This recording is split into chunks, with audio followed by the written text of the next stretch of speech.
Assalamualaikum warahmatullahi wabarakatuh. Thank you for being here today. So today we are from group number 2. We'll present to you about linguistic, conceptual and practical definition of philosophy. Alright, before that, my name is Nur Adlina Shukra Izzati Binti Rosli. My number metric is 054505. Right, next, introduction. Philosophy cannot be defined precisely because the subject is so complex and so controversial. The terms philosophy itself come from the Greek philosophia, which means love of wisdom. Philosophy is regarded very highly because it greatly influences our everyday life in most situations. Every institution of society is built on philosophy's idea. It can simply be described as the study of all the general and fundamental problems in life. By studying philosophy, people can clarify what they believe and they can be stimulated to think about the ultimate question. A person can study philosophers of the past to discover why they thought as they did and what value their thought may have in one's own life. Alright, philosophy in terms of language. Philosophy in terms of language means someone who loves wisdom that contains a variety of knowledge and enlightenment for the purpose of self-understanding with a clear meanings. From the etymological meanings above, there are two things that are interesting. First, the possibility of loving something despite not having it. Second, wisdom is used in the context of intellectual activity in any field of knowledge, understanding, more practice, proliferation of point of view and attitude that bring happiness. Assalamualaikum warahmatullahi wabarakatuh. My name is Nur Ain Shahira binti Samsuri, matrix number 054872. Today, I will be presenting the philosophy in terms of terminology. Philosophical in terms of terminology means knowledge that is fundamental to the true meaning of a thing so that it clear about its meaning and purpose. This can be seen from several views and opinions of philosophers either from among Islamic or Western philosophers. There is no consensus among philosophers on the meaning of philosophy. Philosophy's significance evolves with the passage of time for philosophers. This is because the meaning of philosophy is often taken from a topic covered by science. Philosophy is one of those disciplines whose topic does not end until it becomes a subject for it.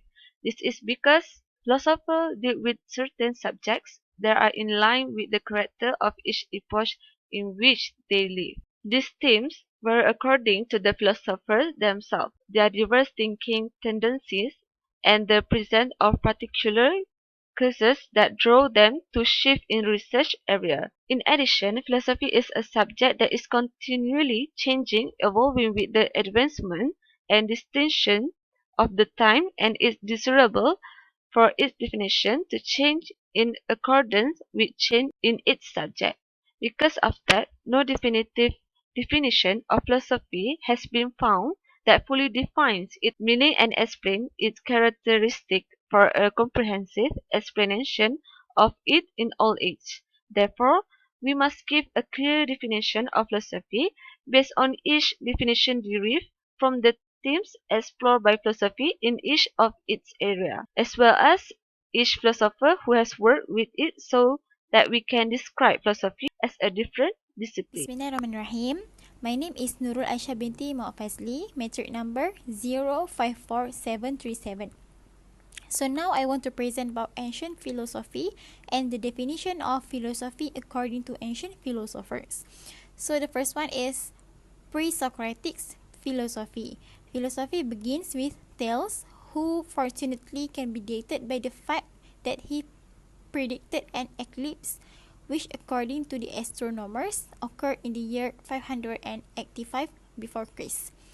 Thales said that everything is made of water. He thought that water is the original substance out of which all others are formed, and he maintained that the earth rests on water. So, the definition of philosophy in this age, in this pre-Socratic era, is theoretical research in the natural world and the explanation of the phenomena of existence. Bismillahirrahmanirrahim. My name is Nurul Ifa binti Muhammad Afandi, metric number 054799. Okay, I will present about philosophy in Socrates, Plato and Aristotle period. Okay, first Socrates. He is a Greek philosopher. Okay, Socrates did not write any text and knowledge about his thought. Anything about his thought comes from various disciples and scholars. Okay. Socrates' biggest contribution to philosophy is the Socratic method. Okay. However, we must resolve to the fact that the ideas of Socrates cannot be known as they are inseparably interwoven in Plato's philosophy. Next, Plato. He is a student of Socrates. One of Plato's contribution to philosophy is the theory of forms. This theory was created to solve two problems. One is ethics and the other one is permanence and change. Next, Aristotle. He is also a student of Plato. His theory states that universals exist only where they are instantiated. In simpler terms, he believes universals exist only in things. Aristotelian philosophy has its roots in Plato's idea, but Aristotle's development gradually took him on a philosophical path of his own. Next, post-Aristotelian philosophy. After Aristotle had completed his great speculative system, philosophy moves toward a new emphasis. Four groups of philosophers helped to shape this new direction, namely the Epicureans, the Stoics, the Skeptics, and the Neoplatonists. For an example, the philosophy of Epicurus was primarily designed to secure tranquility. He considered pleasure to be the good and adhered with remarkable consistency to all the consequences of this view. Pleasure, he said, is the beginning and end of the blessed life.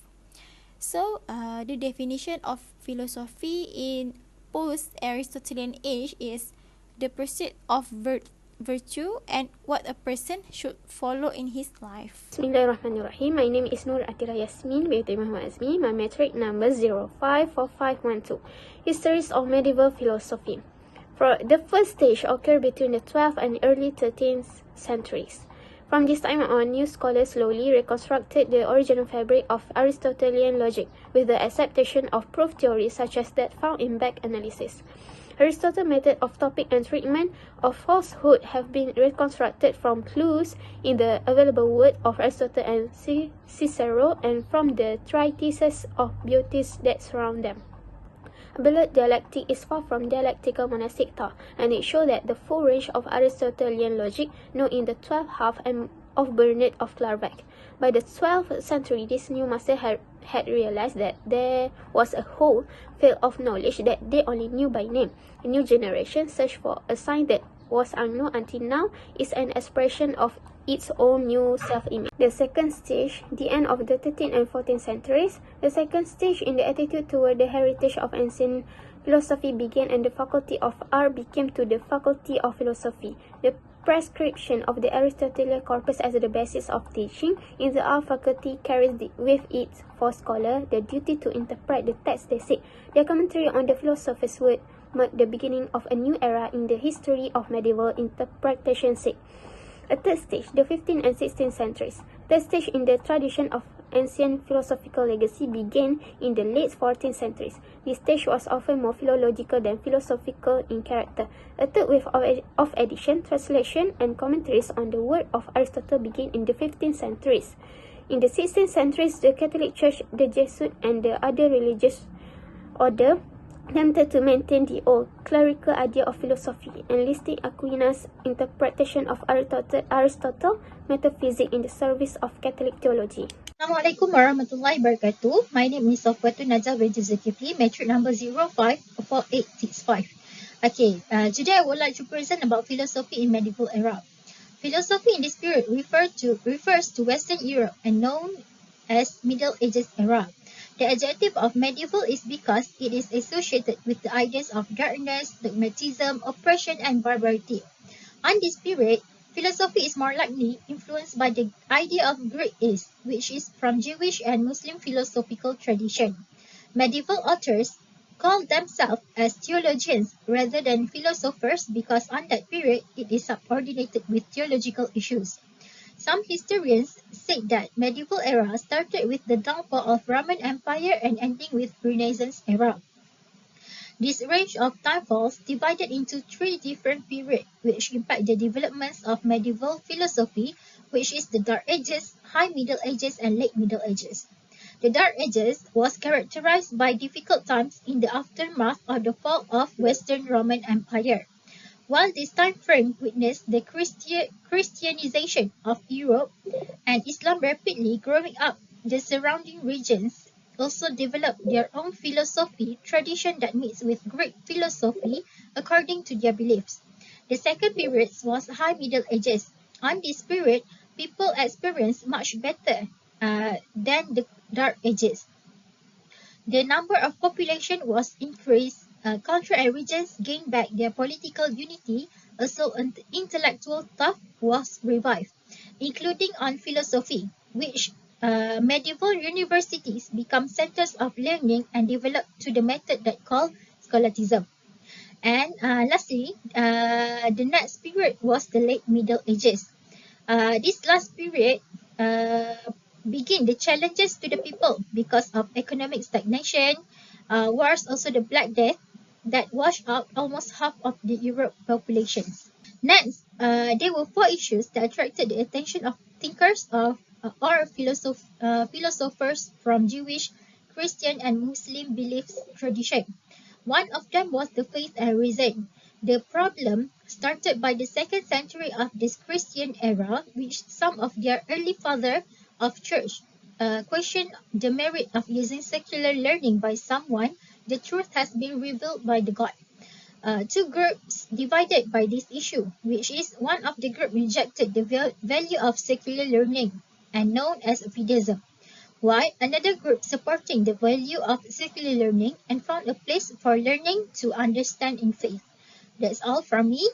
Thank you. Assalamualaikum warahmatullahi wabarakatuh. Saya Akilah binti Abdul Rashid, nombor matrik 054576. Baiklah, saya akan menerangkan serba sedikit tentang falsafah menurut falsafah Islam, iaitu menurut Ibn Rushd. Okey, dalam kitab Al-FALSAFAH Al-Maqal, Ibn Rushd telah menggunakan istilah-istilah hikmah dan falsafah secara bertukar ganti. Ketika memberi tajuk kepada kitab tersebut, beliau menggunakan istilah hikmah fasal al-maqal fi ma baina al-hikmah wa al-syariah min al-ittisal.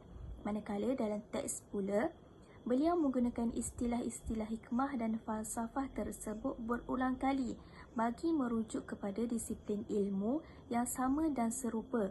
Ini sudah tentu menunjukkan bahawa Ibn Rushd juga bersetuju dengan pendapat yang popular ketika itu, bahawa ilmu hikmah dan falsafah adalah sinonim dan sama sahaja.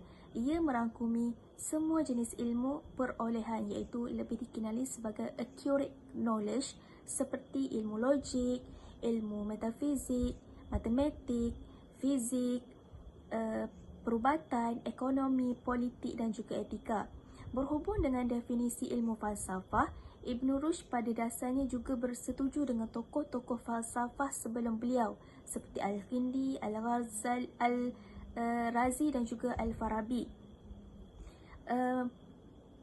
Bahawa falsafah merujuk kepada, menurut Al-Kindi, Al-Razi dan juga Al-Farabi mengatakan bahawa falsafah merujuk kepada disiplin ilmu yang mengkaji semua kewujudan termasuk Tuhan, manusia dan juga alam.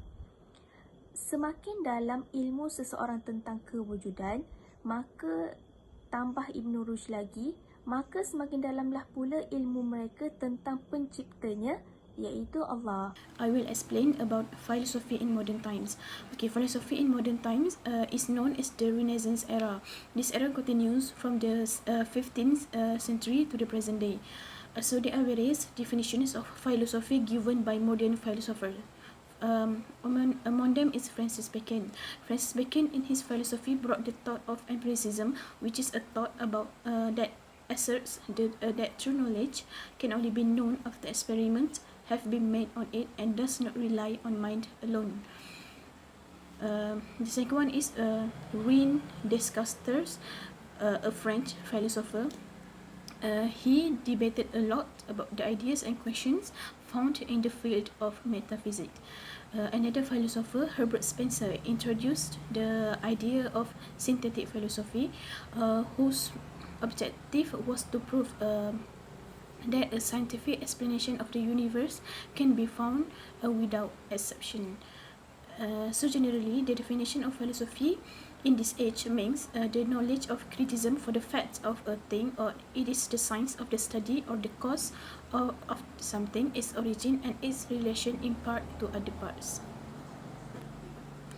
In conclusion, philosophy is a word that comes from the Arabic translation of the word falasifah, falsafah, and philasoph. In terms of language, philosophy means someone who loves wisdom that contains a variety of knowledge and enlightenment for the purpose of self-understanding.